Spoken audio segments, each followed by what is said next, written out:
CRD 1.3 Scientific Notation.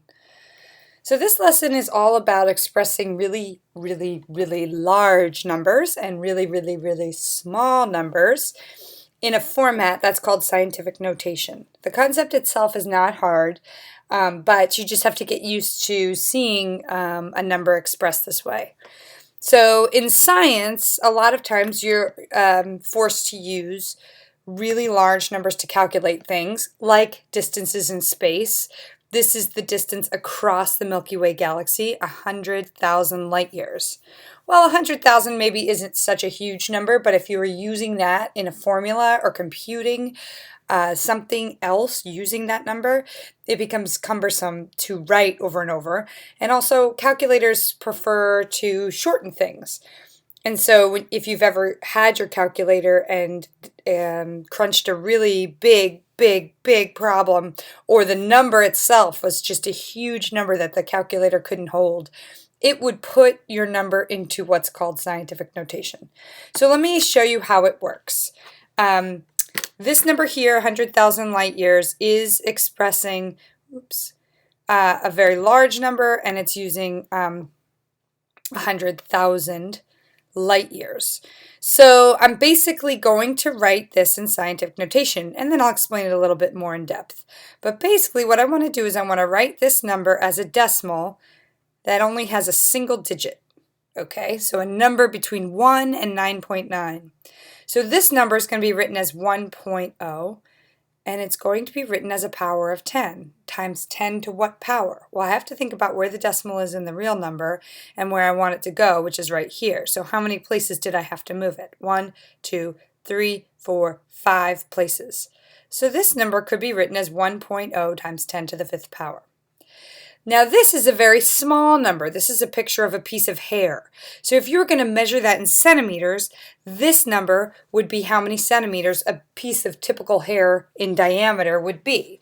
So it's really small. And again, if I were using this over and over again, it might be helpful to express it in a different form, which is called scientific notation. So again, I want a number that's between 1 and 9.9. And when I slide the decimal, I will slide it 1, 2, 3 places and stop there, because that gives me the number 2 and 54 hundredths, or 2.54, which is between 1 and 9.9. Now, I can't just change it to a decimal because then I've changed the number. Oops, let me try that again. So I'm going to write it as 2.54 times 10 to some power. Well, how many places did I slide the decimal? 1, 2, 3 places. But if I leave it as a positive 3, that's going to make it a really huge number. It would be something like 2,540 rather than this small number that I have. So when it's a very small number, I use a negative exponent, because as you learned in 1.2, negative exponents produce really small numbers, not negative numbers, just really small numbers. Okay, so let's explain a little bit more about how this works. Powers of 10. Let's think about different powers of 10. 10 to the first power is 10. 10 to the second power is 10 times 10, or 100. 10 to the third power is 10 times 10 times 10, or 1,000. 10 to the fourth power, 10 times 10 times 10 times 10, or 1 with 4 zeros, which would be 10,000. Okay, so you start to see the pattern. 1 with 5 zeros, or 100,000. 1 with 6 zeros, or 1 million, etc. Okay, so those are all the powers of 10. When you multiply by powers of 10, I start with a number like 3, and I multiply by 10, and I get 30. I start with a number by 3, like 3, and I multiply by 100, and I get 300. I start with a number like 3 and I multiply by 1,000 and I get 3,000. So what actually happens is my decimal starts here and slides over 1 place, because that's 10 to the first power. This, my decimal starts here and slides over 2 places, 1, 2, because that's really 3 times 10 to the second power. So the second power will slide my decimal 2 places over to the right. 3 times 1,000, or 3 times 10 to the third power would be sliding the decimal 1, 2, 3 places over to the right. So that's how it kind of works and why it works. So if I look at this number here, 5.23 times 10 to the fifth, and I want to write that out, okay, I'm going to take 5.23 and I'm going to slide my decimal 5 places to the right. 1, 2, 3, 4, 5. And in those empty spots are zeros because I multiplied by a power of 10. Don't forget, you've got to add your commas. 523,000. Okay, 4.03 times 10 to the seventh power. So 4.03, the decimal starts there, and it's going to slide 7 places over. 1, 2, 3, 4, 5, 6, 7. Fill in my empty spots with zeros. Add some commas. 40,300,000. Okay, now I have a negative exponent, okay? It's the same number, 4.03, but now because I'm multiplying by -7, the decimal is actually going to move the opposite direction, 7 spots. 1, 2, 3, 4, 5, 6, 7. And this is a decimal number, which is going to be very small. So 1, 2, 3, 4, 5, 6. 1, 2, 3, 4, 5, 6, 4, 0, 3, and that's how I would express that answer all the way written out. Okay, same with here. I start with 8.136. My decimal is going to move 5 places to the left because it's a small number. 1, 2, 3, 4, 5, and I fill in my missing spots with zeros. So I have 1, 2, 3, 4, 8, 1, 3, 6, and I have a very small number. Okay, so those are the different choices that I have when I do it. Now the opposite. I'm going to write these in scientific notation. Remember, you want to have a number that's between 1 and 9.9 times 10 to some exponent. And the power tells me how many places, or the exponent tells me how many places my decimal is going to move and whether it's large or whether it's small. So I have 8.4. I know because I'm going to move this all the way to that spot.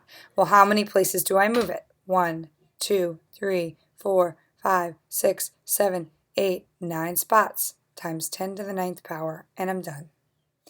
If I move this one, again, I'm going to slide it over until it's right here, which will give me 3.45 times 10 to what power? Well, this is a very small number, so it's going to be a negative.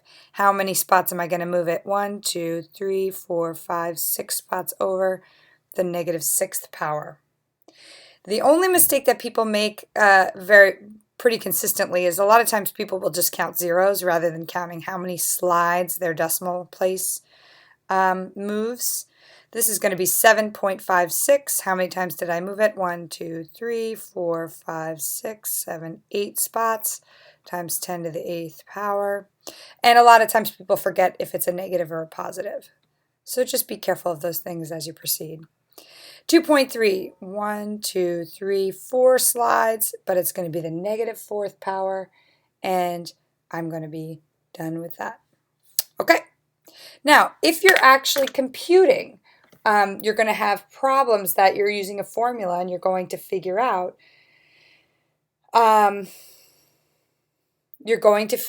What, that equals. So let's figure this out right now. So I have basically a problem that has all multiplication in it. 6.15 times 10 to the 4th times 8.1 times 10 to the 5th. Well, let's just rearrange this. 6.15 times 8.1 times 10 to the 4th times 10 to the 5th. Well, I know that that part's going to give me 10 to the 9th power because I add my exponents. And if I multiply using a calculator, 6.15 times 8.1, I get 49.815 times 10 to the 9th power. But this is not an okay answer because this number is not between 1 and 9.9. So I'm going to need to slide the decimal over one more spot and make it 4.9815 times 10 to the, because that became a smaller number, my exponent becomes 1 bigger. kind of running out of room here on my writing pad, but that would be in proper scientific notation. You would not get full credit for this answer because it was 49 rather than 4.9. Okay, same here. I'm going to use division on this case, divide my decimal numbers, and then use rules of exponents to compute the power of 10. This part's going to give me 10 to the negative third power. And this part here, I'm going to use my calculator. I'm going to do 2.22 divided by 3.6, and I get a very long decimal that I will have to round, 6.67. Excuse me, 0.6167 times 10 to the negative third. It is not in proper scientific notation. This decimal will have to move one more place, 6.167 times 10 to, well, that's going to change this exponent, but will it make it negative 4 or will it make it negative 2?